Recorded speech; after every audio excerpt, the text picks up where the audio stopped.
प्यारे बच्चों, आज हम क्लास 9th के सामाजिक विज्ञान विषय के कार्यपत्रक 63 का अध्ययन करेंगे। आज का हमारा टॉपिक है फ्रांसीसी क्रांति पुनरावृत्ति।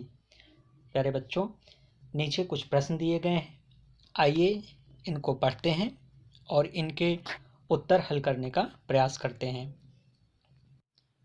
प्यारे बच्चों, पहला प्रश्न है, फ्रांस के प्रथम दो स्टेट्स को जन्म से मिलने वाला कोई एक विशेषाधिकार लिखिए।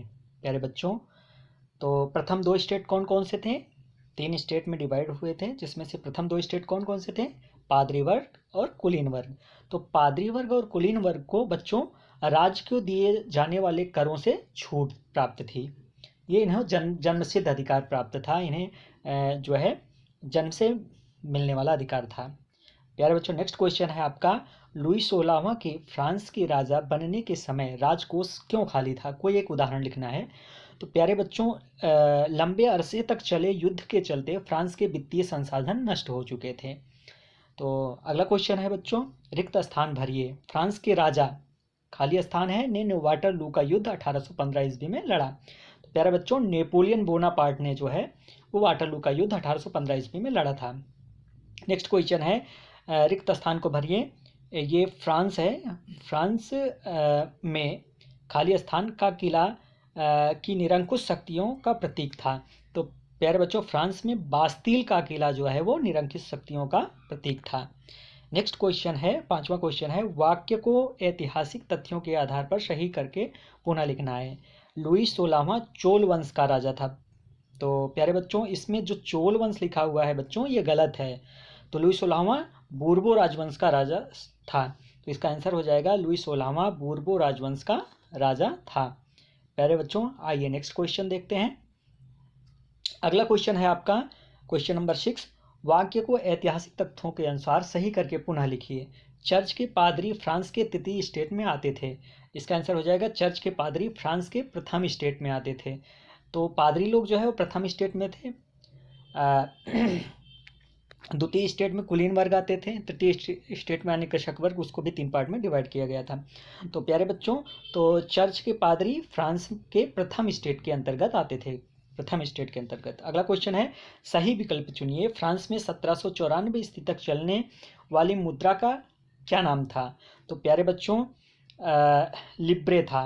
लिब्रे जो है फ्रांस की मुद्रा थी जो कि 1794 ईस्वी तक चली। टाइद ये सब कर थे, टाइल ये सब कर था। और रुपया तो चलता ही नहीं था, रुपया तो यहाँ चलता है, भारत में चलता है। नेक्स्ट क्वेश्चन है आपका, सही विकल्प चुनिए। डायरेक्टरी शासन व्यवस्था का अंत किसने किया था? तो इसमें ऑप्शंस है लुई 16वां, नेपोलियन, रूसो और रोबेस्पियर। तो प्यारे बच्चों, इसका आंसर हो जाएगा नेपोलियन। नेपोलियन जो है डायरेक्टरी शासन व्यवस्था का अंत किया था। अगला क्वेश्चन है बच्चों क्वेश्चन नंबर 9, नीचे दिए गए प्रश्नों में एक कथन ए और उसका कारण आर दिए गए हैं।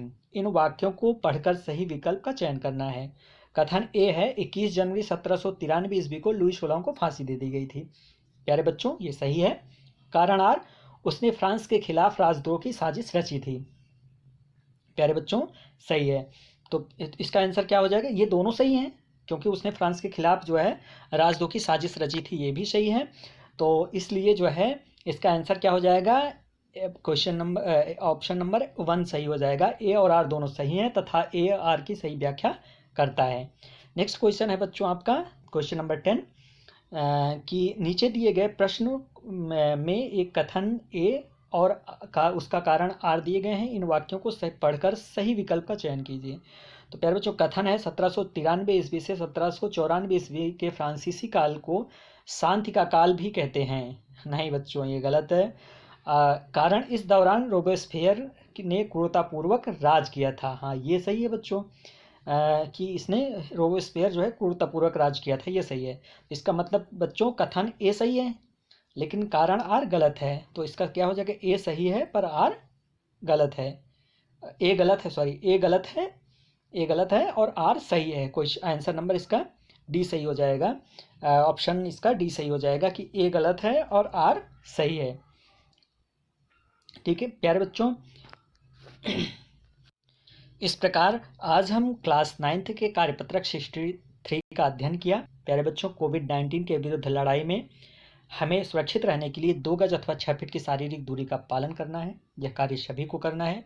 प्यारे बच्चों, अगर आपको किसी टॉपिक में कोई दिक्कत होता है तो आप कमेंट करके पूछ सकते हैं और उसका हल आपको बताया जाएगा। धन्यवाद।